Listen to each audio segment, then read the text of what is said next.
Hello दोस्तों, आपके YouTube channel हम सबका जीके जीएस में आपका स्वागत है। आइए आज हम लेकर आए हैं सीटेट के इन्वायरमेंट से संबंधित यानी ईबीएस के चैप्टर के साथ। चलिए शुरू करते हैं बिना देरी किए हुए। तो पहला क्वेश्चन बोल रहा है, ठोस अवशिष्ट पदार्थ में निस्तारण के निम्नलिखित विधियों में से किस विधि से वायु प्रदूषण फैलता है। यानी वायु प्रदूषण के बारे में पूछा है। तो अगर हम बात करें वायु प्रदूषण से, वायु प्रदूषण बहुत तरह से, जैसे भूमि की भराई के द्वारा भी वायु प्रदूषण फैलता है। कृमियों के खाद बनाना या कंपोस्ट या भस्म करना। अगर भस्म करने की बात किया जाए तो बोला है कि वायु प्रदूषण फैलता है, किससे फैलता है? तो भूमि की भराई से फैलता है, कि कृमियों के खाद से बनने से फैलता है, कि कंपोस्ट बनने से फैलता है, कि भस्म करना। अगर हम बात करें ठोस अवशिष्ट पदार्थ की, तो ठोस अवशिष्ट पदार्थ में जिससे फैलता है वायु प्रदूषण फैलता है भस्म करने से। यानी कोई भी चीज़ को अगर चूर्ण करते महीन करेंगे तो वह क्या होगा, उससे वायु प्रदूषण फैलेगा।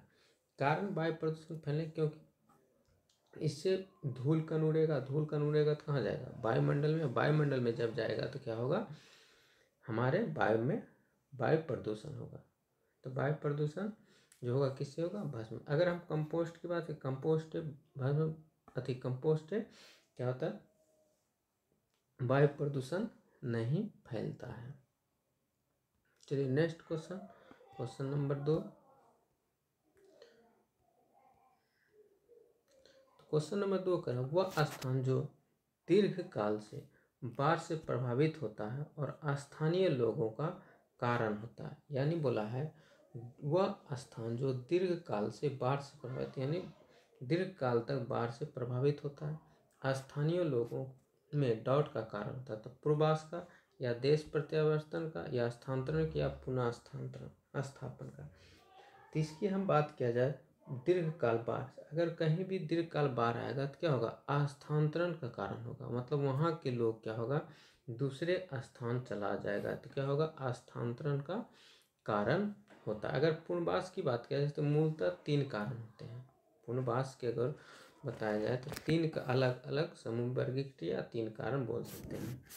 तो पहला जो शारीरिक पुनर्वास, मतलब शारीरिक पुनर्वास का मतलब जिसमें प्रारंभिक पहचान तथा उपचार, प्रारंभिक पहचान या उपचार, परामर्श, चिकित्सा या मदद के उपकरण का प्रावधान होता है। उसमें पूर्वास कर्मचारियों का विकास भी शामिल होता है, तो इसे शारीरिक पुनर्वास कहते हैं। दूसरा होता है व्यवसायिक पुनर्वास, जैसे शिक्षा समय शैक्षणिक पुनर्वास, यानी शिक्षा के साथ साथ सब कुछ जो स्थानांतरण होगा उसे कहा जाता है व्यवसायिक पुनर्वास। तीसरा होता है आर्थिक पुनर्वास, यानी समाज में गरिमामय जीवन के लिए क्या होना चाहिए, गरिमामय जीवन जीने के लिए भी पुनर्वास होता है। तो इसका आंसर क्या हो जाए, दीर्घकालीन बाढ़ जहाँ रहेगा तो इसका हो जाए स्थानांतरण का पुनर्वास। टैपिओका का दूसरा नाम क्या है? टैपिओका का दूसरा नाम क्या है? मूली, अदरक, कप्पा या शकरकंद। अगर टैपिओका का दूसरा नाम की बात किया जाए तो इसका दूसरा नाम है कप्पा। कप्पा के नाम से जाना जाता है। टैपिओका का दूसरा नाम क्या है? कप्पा। अगर हम बात करें कि मूली, अदरक और शकरकंद, अगर इसकी हम बात करें मूली, अदरक, शकरकंद की, तो मोटे तौर पर अगर हम बात करें, जैसे मूली क्या है, जड़, जमीन से जुड़ा हुआ है। अदरक भी किससे जुड़ा होता है? जमीन से। और शकरकंद भी किससे जुड़ा होता है? जमीन से जुड़ा होता है। ठीक है, अदरक, मूली और ये सब कहाँ होता है? मिट्टी के अंदर होता है। तो भी याद रख सकते हैं। नेक्स्ट क्वेश्चन है 4 नंबर। हांगकांग में निम्नलिखित में से कौन सा भोजन लोकप्रिय है? अगर हांगकांग की बात किया जाए तो हांगकांग में जो भोजन मुख्य रूप से है, हांगकांग के लोगों का जो भोजन है वह है लिंग ऊ फैन। कौन सा भोजन है? लिंग ऊ फैन, जो हांगकांग का मुख्य भोजन है। कहाँ का? हांगकांग का मुख्य भोजन लिंग हु फेन। ऐसे अगर हांगकांग की बात करें तो चावल, मांस, चिकन, सुअर ये सब भी बहुत व्यापक मात्रा में खाया जाता है, लेकिन उसका जो मुख्य भोजन है लिंग हु फेन। नेक्स्ट क्वेश्चन है 5 नंबर। 5 नंबर बोला है किस प्रकार के पक्षी के चोंच मीट को काटने और खाने में काम आता है? अगर हम बात करें मीट को जो खाता है पक्षी, जितने भी मीट खाने वाले मांसाहारी पक्षी हैं, उन सभी पक्षियों का जो चोंच होता है वह चोंच जो होता है हुक जैसी होती है। कैसी होती है? हुक जैसी चोंच होती है। तो ये भी ध्यान में रखना है कि जितने भी पक्षी होते हैं मांसाहारी, उनके चोंच जो होते कैसे होते हैं? हुक जैसी होती है। अगर हम कुछ और पक्षी की जैसे बात करें, जैसे गोरैया की अगर बात करें तो गोरैया प्राकृतिक रूप से मांसाहारी होते हैं। गोरैया कैसे होते हैं? मांसाहारी होते हैं। गोरैया की अगर बात किया जाए का खाना मुख्य जो है फतिंगा सब होता है, छोटे छोटे कीट सबको गोरैया खाता है। अगर बात किया जाए हरिल पक्षी, हरिल पक्षी जो होता है, हरिल पक्षी वो भी कैसा होता है? शाकाहारी होता है। ये भी याद रखना। हरिल पक्षी जो होता है वो कैसा पक्षी होता है? शाकाहारी पक्षी है। और कबूतर की तरह अगर बात की जाए, हरिल पक्षी जो होता है किस रूप में होता है? कबूतर के रूप में पाया जाता है। मतलब सेम टू सेम कबूतर के जैसा ही दिखता है। कौन सा पक्षी? हरिल पक्षी। हरिल पक्षी के बारे में बता दिए, शाकाहारी होता है। और गोरैया जो होता है मांसाहारी पक्षी है। और जो मांस खाने वाला जितने भी पक्षी है सभी का चोंच कैसा होता है? हुक जैसा चोंच होता है। तो इसका आंसर क्या हो जाएगा? सी। 6 नंबर है। 6 नंबर, एक अध्यापिका को कक्षा 4 के बच्चों को शीघ्रता से बनने वाले नाश्ते के संबंध में कक्षा में पढ़ाना है। शीघ्रता से कौन सा व्यंजन तैयार किया जाएगा? अगर शीघ्रता से की बात किया जाए जो जल्दी बन जाए शीघ्रता से तुरंत, तो अंडे की सैंडविच या कस्टर्ड या डोसा या भेलपूरी। अगर शीघ्रता से बात किया जाए जो बनता है वह भेलपूरी बनता है। कौन सा बनता है? भेलपूरी शीघ्रता से बन जाता है। अगर हम बात किया जाए आलू, प्याज, लहसुन ये सब जो है क्या है? तना है। आलू, प्याज, लहसुन सब क्या है? तना है। मूली क्या है? जड़ है। अभी जस्ट बताया मूली जो होता है वो कहाँ पाया जाता है? अंदर में पाया। अदरक भी तना है। प्याज भी क्या है? सलपत्र है। बात करते हैं 7 नंबर। पटचित्र की कला किस राज्य में परंपरागत पेंटिंग के हस्तशिल्प है? पटचित्र। अगर पटचित्र की बात किया जाए तो पटचित्र जो है यह उड़ीसा राज्य का है। पटचित्र पेंटिंग कहाँ का परंपरागत पेंटिंग हस्तशिल्प पेंटिंग है? उड़ीसा राज्य का है। जो कपड़ों पर किया जाता है। किस पर किया जाता है? यह पेंटिंग कपड़ों पर किया जाता है। और स्कॉल पेंटिंग के लिए भी जाना जाता है इसे। उड़ीसा, अगर इसकी बात करें मुख्य रूप से उड़ीसा में तो है ही, उड़ीसा के साथ साथ यह जो वेस्ट बंगाल में भी प्रचलित है पेंटिंग। अगर बात किया जाए और पेंटिंग जैसे मधुबनी पेंटिंग, मधुबनी पेंटिंग बिहार का है। मधुबनी पेंटिंग बिहार यानी मिथिला का है, जो कि बिहार, दरभंगा, मुजफ्फरपुर में बहुत व्यापक रूप से माना जाता है। नेक्स्ट क्वेश्चन है 8 नंबर। महामारी के दौर में चिकित्सकों ने विटामिन सी से भरपूर भोजन करने का परामर्श दिया। उस समूह को चुनिए जिसमें विटामिन सी प्रचुर। अगर हम विटामिन सी की बात किया जाए, कौन सा?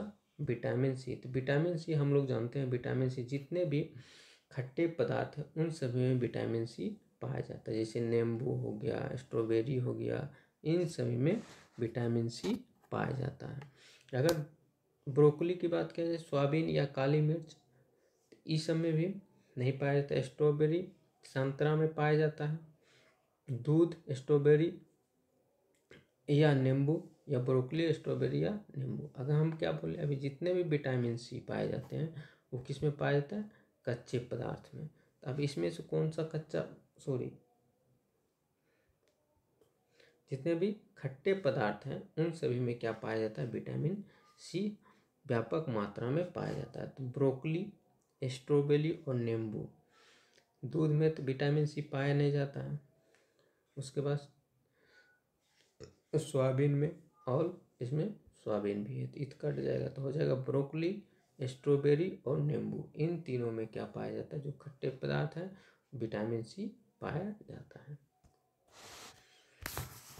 अगर विटामिन सी से संबंधित और कुछ बात किया जाए, जैसे विटामिन सी से संबंधित अगर रोग की बात करें तो विटामिन सी से संबंधित जो रोग होता है, कौन सा रोग होता है? स्कर्वी रोग। विटामिन सी की कमी से कौन सा रोग? स्कर्वी रोग। ठीक, विटामिन सी से स्कर्वी रोग होता है। और विटामिन सी से कमी से जल्दी झुर्रियाँ भी आ जाता है, शरीर पर जो है जल्दी झुर्रियाँ, चेहरे पर झुर्रियाँ सब आ जाता है विटामिन सी के कमी से, यह भी बीमारी होता है। नेक्स्ट क्वेश्चन है,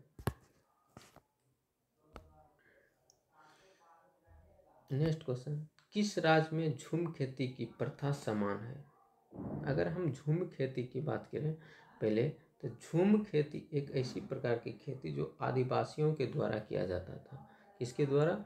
आदिवासियों के द्वारा किया जाता था झूम खेती। और झूम खेती वृक्षों यानी झाड़ पेड़ पौधे को काट कर साफ किया जाता था और वहाँ कृषि योग्य भूमि को बनाया जाता था।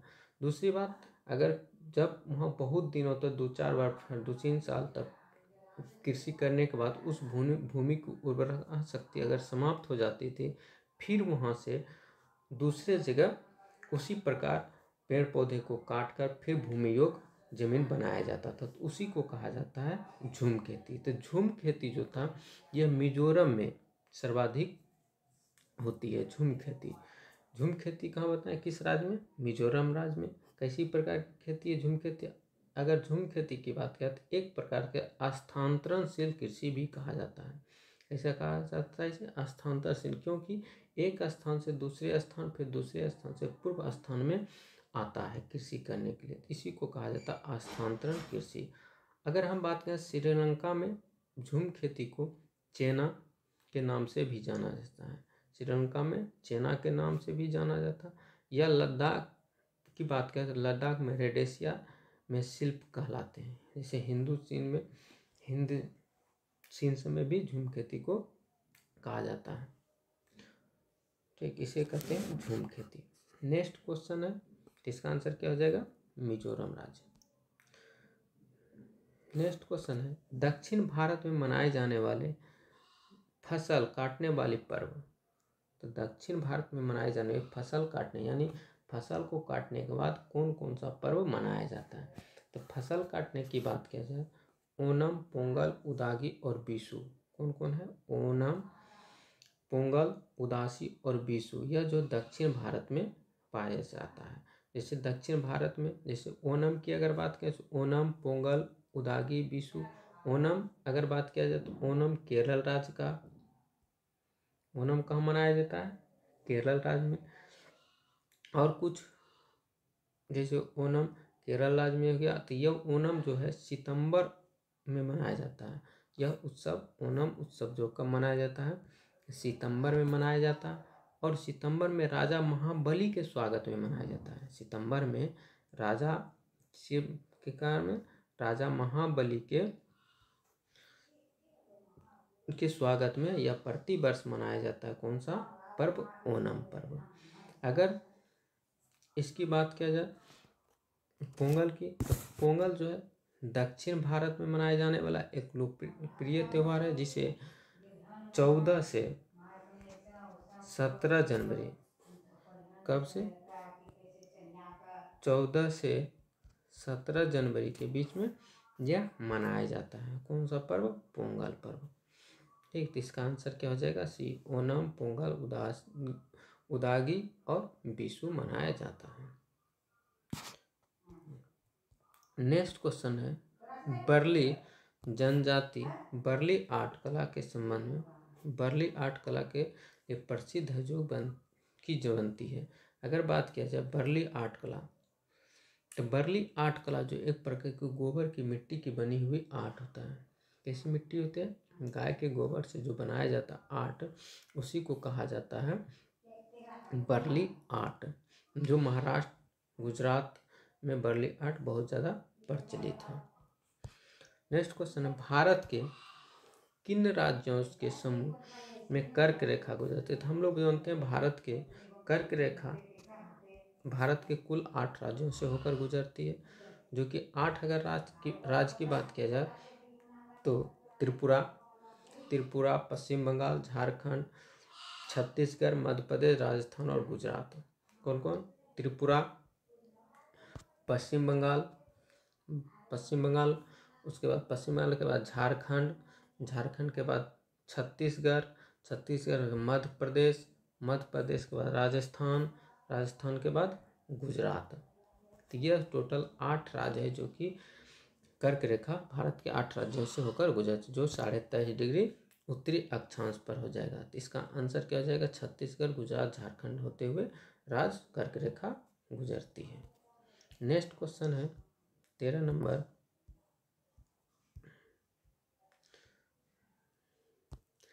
क्वेश्चन है, अजय भोपाल में और उसे गैंगटॉक पांडिचेरी के सम्मेलन में उपस्थित होना है। जहां पर अजय वहां से गैंगटॉक की पांडिचेरी की क्या स्थिति होगी? यह एक मैप की दिशा में है, जो कि अगर मान लिया जाए पांडिचेरी और गैंगटॉक, अगर मान लो अजय कहाँ है? मध्य प्रदेश, भोपाल, जो कि मध्य प्रदेश की राजधानी भोपाल, तो भोपाल से एक गैंगटॉक जाएगा और एक पांडिचेरी जाएगा। एक गैंगटॉक और एक पांडिचेरी, जो कि होगा उत्तर पूर्व यानी और दक्षिण पूर्व, उत्तर पूर्व और दक्षिण पूर्व की ओर होगा। उत्तर पूर्व और दक्षिण पूर्व में यह राज्य आ जाएगा। कौन सा? उत्तर पूर्व और दक्षिण पूर्व में यह राज्य होगा।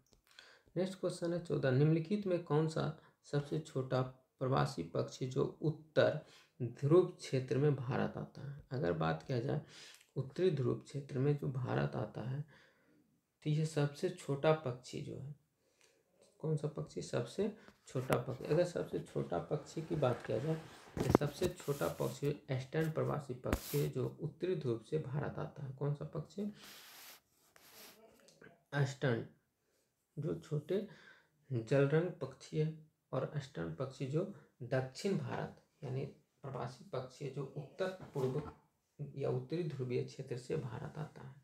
अगर सबसे छोटा पक्षी की बात किया जाए तो सबसे छोटा पक्षी जो हमिंग बर्ड है, अगर हमिंग बर्ड जो पीछे की उड़ता है, ये भी याद रखना, हमिंग बर्ड जो है कैसे उड़ता हुआ? पीछे की ओर उड़ता है। लेकिन इसकी अगर प्रजाति की बात किया जाए तो एशिया में कम से कम 300 प्रजातियां पाई जाती है, जो कि सबसे छोटा पक्षी है। कौन सा पक्षी? Humming bird. उनकी प्रजातियां लगभग 300 या 360 के लगभग उनकी प्रजातियां पाई जाती है। कहाँ? पूरे एशिया में। तो इसका आंसर क्या हो जाएगा? डी। सबसे छोटा पक्षी कौन सा है? एस्टर्न, जो उत्तर भारत से भारत में आता है। रोनी ने इटली से भारत यात्रा की योजना बनाई। उनके मित्रों ने वहां से इटालियन चीज यानी पनीर लाने के लिए कहा। कौन सी तकनीक चीज को सुरक्षित रखने के और भारत में लाने के लिए उत्तम होगा? डिब्बाबंद, निर्जलीकरण, लवण संधि या निर्बाध पैकिंग। अगर बात किया जाए तो कोई भी चीज़ अगर हमको लाना है तो निर्बाध पैकिंग होना चाहिए। कैसी पैकिंग होना चाहिए? निर्बाध, जिसमें कि हवा नहीं हो।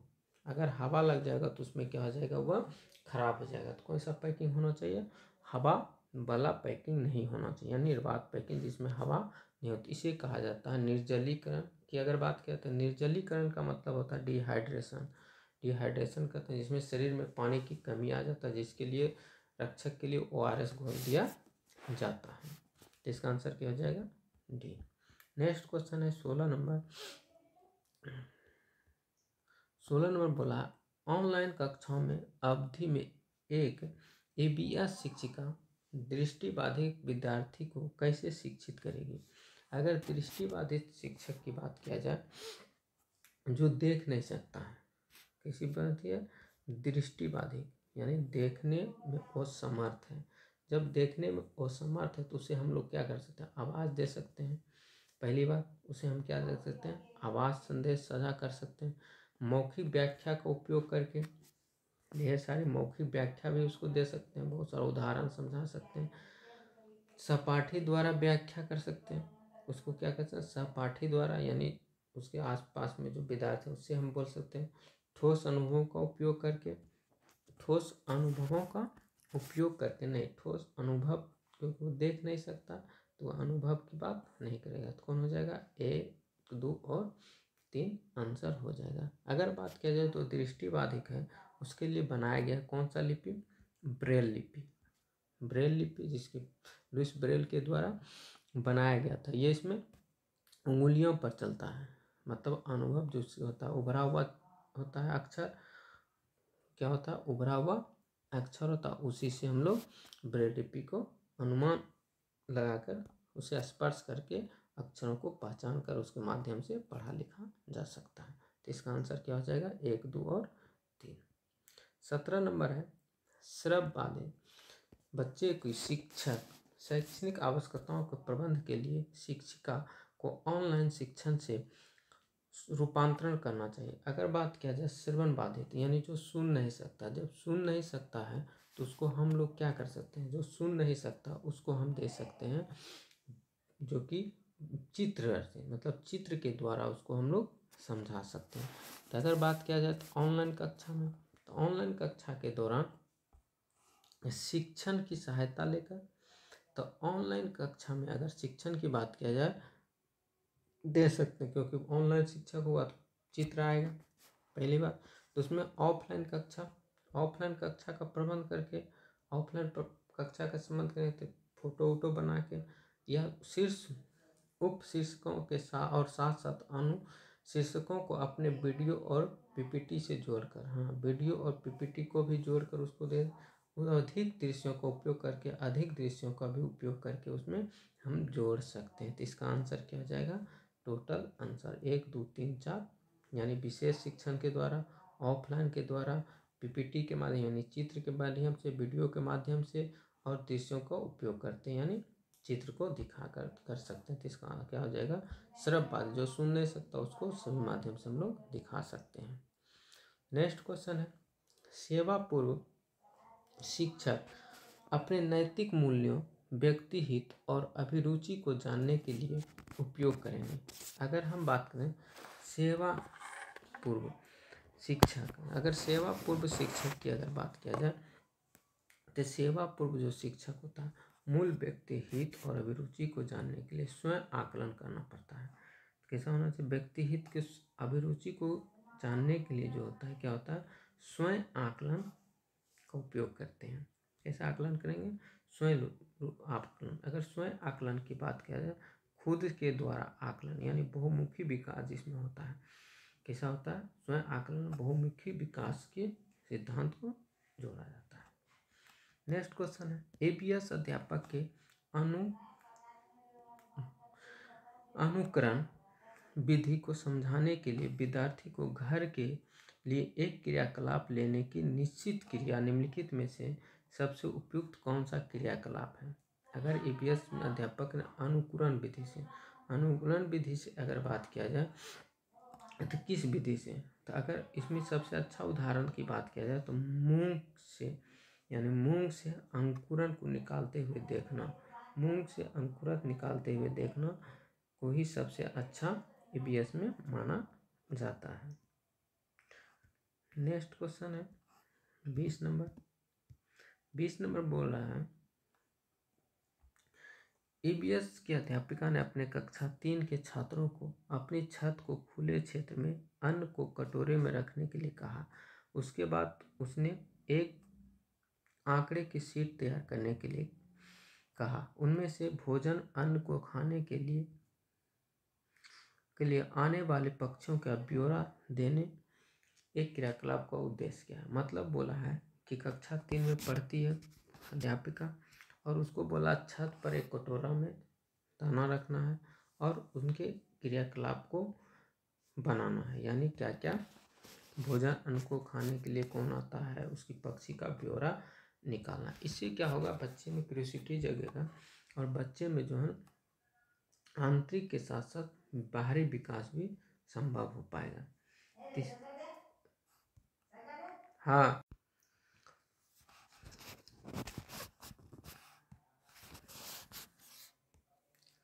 कक्षा 3 के विद्यार्थियों को अगर बात किया जाए तो कक्षा 3 के जो विद्यार्थी है उनमें भोजन और अन्न को खाने के लिए आने वाले पक्षियों को ब्यौरा देने, तो ब्यौरा देने के लिए अगर बात किया जाए तो उसमें अवलोकन कौशल के विकास होगा। कौन सा कौशल हो? अवलोकन, यानी पक्षी क्या करता है, क्या खाता है, क्या नहीं खाता है, कौन सा पक्षी मांसाहारी, कौन सा पक्षी शाकाहारी है, तो इन सभी में बात क्या होगा, पक्षियों में खान पान की आदतों के प्रति अवलोकन कौशल का विकास होगा। तो बच्चे में कौन सा कौशल विकास होगा?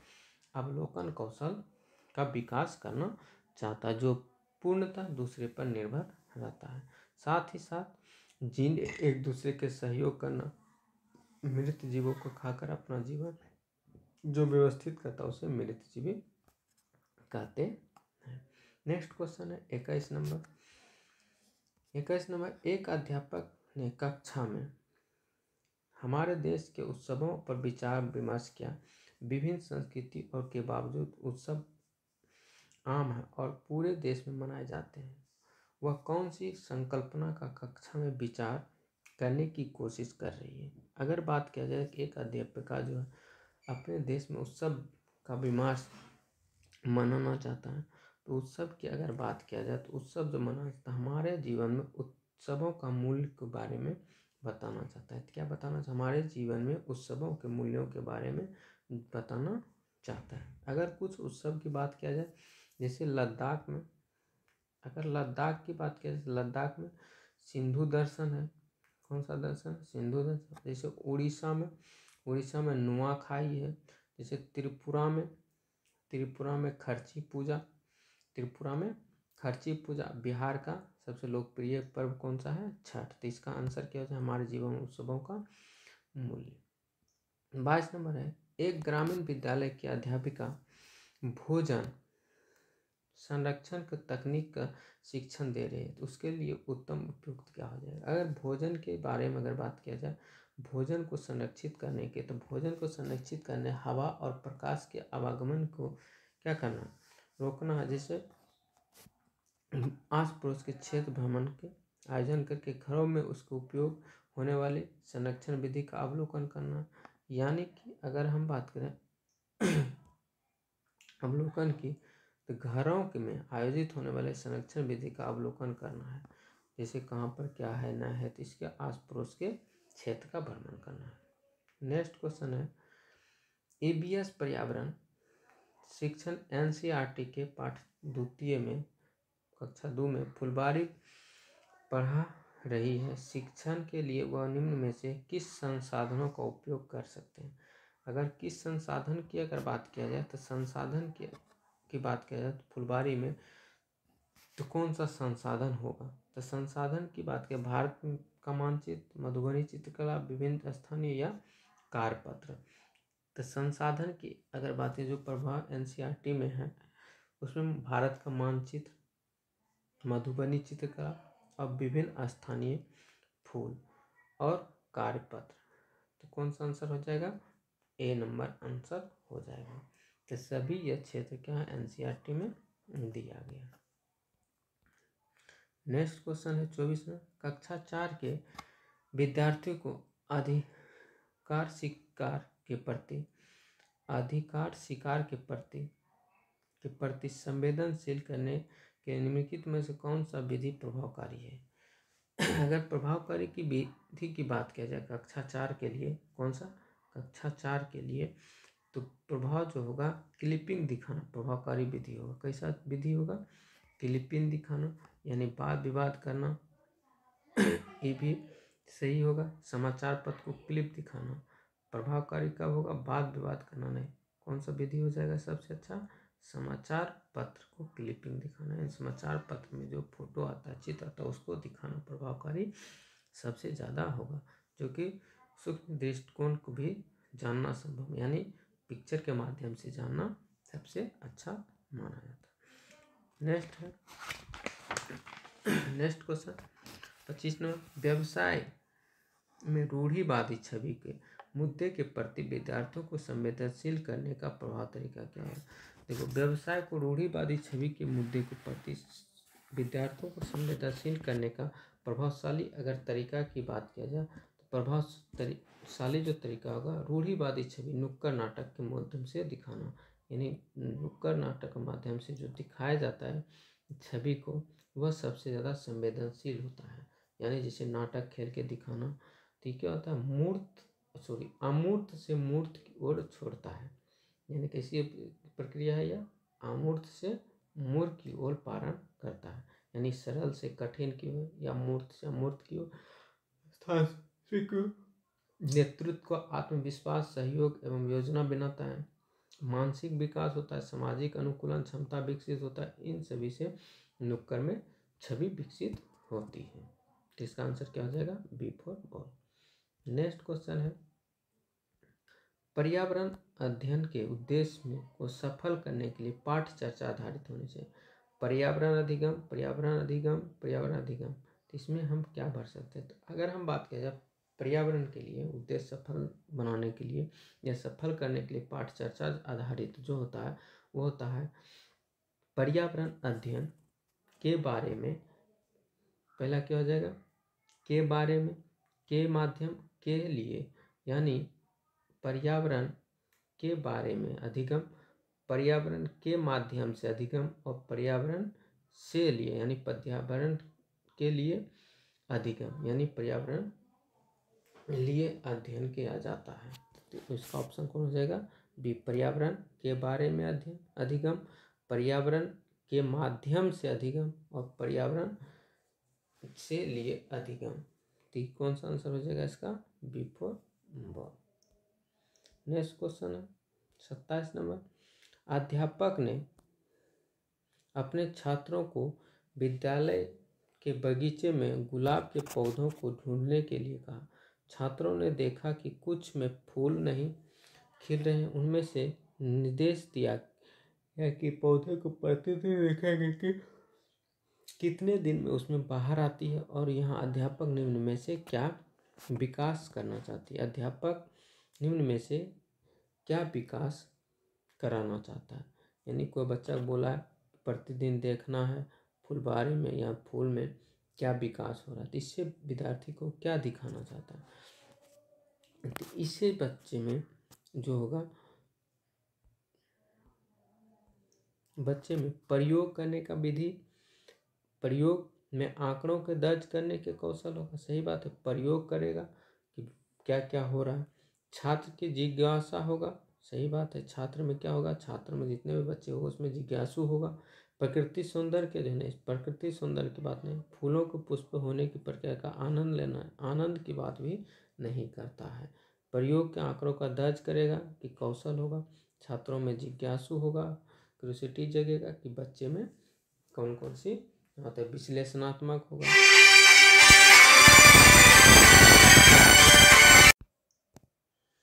तो इसका ऑप्शन कौन हो जाएगा? 1 और 2। प्रयोग में आंकड़ों का दर्ज करना, कौशल और जिज्ञासु बनाना।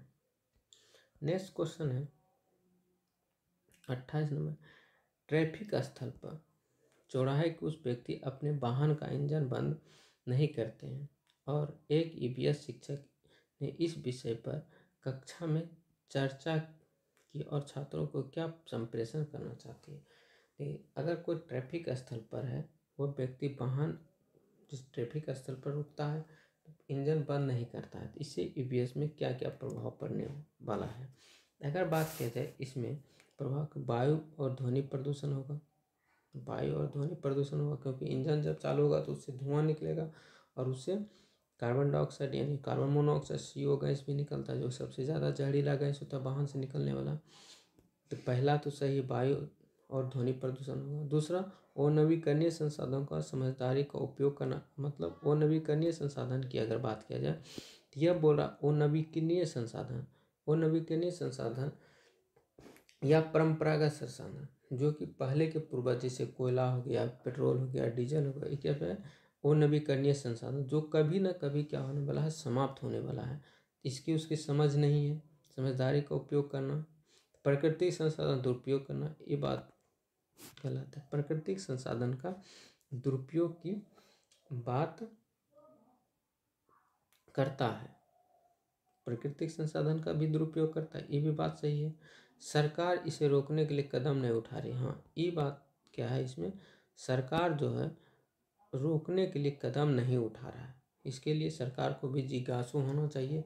इसके लिए कुछ ना कुछ नए नए कानून बनाते हैं। पर्यावरण प्रदूषण, ध्वनि प्रदूषण, सही बात है। अनवीकरणीय कोयला, पेट्रोल, डीजल का समझ नहीं, क्योंकि कुछ दिन में समाप्त होने वाले अनवीकरणीय संसाधन की बात, प्रकृति संसाधन का दुरुपयोग कर रहा है, ये भी बात सही है। तो इसका आंसर कौन हो जाएगा? 1, 2 और 3 इसका आंसर हो जाएगा। नेक्स्ट क्वेश्चन है 29 नंबर। 29 नंबर क्वेश्चन बोल रहा है, एक शिक्षिका अपने छात्रों को उन तरीकों को बता रही है जिससे वह अपने घरों को पर्वों के दौरान सुसज्जित करते समय स्थानीय पदार्थों का उपयोग कर सकते हैं। उस चर्चा का उद्देश्य क्या है? अगर बात किया जाए तो उस चर्चा का उद्देश्य क्या है? अगर उद्देश्य की बात किया जाए तो छात्रों को रचनात्मक वृद्धि होगा, सही बात है। रचनात्मक बुद्धि वृद्धि होगा। स्थानीय वस्तुओं का उपयोग करके अपनी कला संस्कृति सुरक्षित करना, ये भी बात सही है, क्योंकि अपने जो आस पड़ोस में जितने भी वस्तुएं हैं उन सभी का उपयोग करके स्थानीय वस्तु सुरक्षा करना। स्थानीय विक्रेता का सहायता करना, ये भी बात सही है, क्योंकि जब आस पड़ोस से कोई भी चीज़ खरीदेगा तो स्थानीय विक्रेता होगा। और यह साझा करना कि यह वस्तुएं सस्ती होती है, सही बात है। जो गांव आसपास से वस्तुएं मिलेगी उससे क्या होगा? सस्ती भी होगा। तो सुसज्जित करने का सबसे स्थानीय पदार्थ का उपयोग करके चर्चा करने का उद्देश्य भी क्या है? सबसे अधिक है। तो इसका क्या आंसर हो जाएगा? डी आंसर हो जाएगा। नेक्स्ट क्वेश्चन है 30 नंबर और लास्ट मेरा क्वेश्चन, निम्नलिखित में से कौन सा साधन पर्यावरण अध्ययन के विद्यार्थी के आकलन के लिए गुणात्मक आंकड़े का इकट्ठा कर सकता है? अगर गुणात्मक आकलन की बात किया जाए तो दृष्टि अभिलेख। दृष्टि अभिलेख जो होता है वो क्या होता है? पर्यावरण अध्ययन के विद्यार्थियों के आकलन के लिए गुणात्मक आंकड़े का इकट्ठा कर सकता है, यानी मौखिक संप्रेषण, सामाजिक वैकल्पिक विशेषता, इन सभी से लिखने की क्षमता का आकलन करना, सामाजिक विज्ञान का अध्ययन करना, प्रश्न पूछना, इन सभी के बातें में जिज्ञासा होता है। और जिज्ञासा होने के बाद क्या होता है? अधिक सुदृढ़ और व्यापक होता है। जिज्ञासा यानी वाद विवाद करके कोई भी बच्चे ज़्यादा सीख सकता है। तो ये हो जाएगा दृष्टि अभिलेखन। कौन सा अभिलेखन होगा? दृष्टि अभिलेखन। तो हमारे EVS के क्वेश्चन समाप्त हुए। यहाँ पर कैसा लगा आप लोग जरूर कमेंट करके बताइएगा। जय हिंद, जय भारत। मिलते हैं नेक्स्ट वीडियो में। जय हिंद।